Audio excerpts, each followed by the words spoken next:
அனைத்துலக தமிழ் நெஞ்சங்களுக்கும் தமிழ் டிவியின் அன்பு கலந்த வணக்கங்கள். இன்றைய நாள் 14/5/2014, நேரம் GMT பிற்பகல் 4 மணி.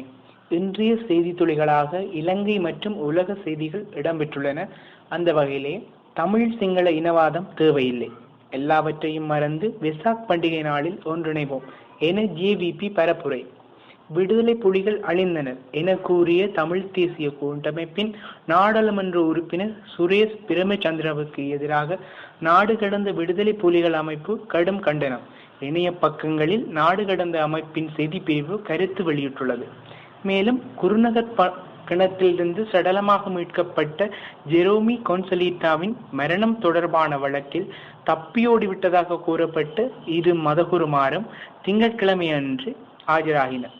யாழ் மாவட்ட பாடசாலைகளில் முடிவெட்டும் இராணுவ சிப்பாய்கள். மேலும் யாழ் மாநகர சபை மேஜரின் பிரதேச அழுக்கு நீர் வழிந்தோடும் பகுதியை மூடிய விதானையார் மாநகர சபை ஊழியர்களால் கடுமையாக தாக்கப்பட்டார் போன்ற செய்திகள் உள்நாட்டு செய்திகளாக இடம்பெற்றுள்ளன.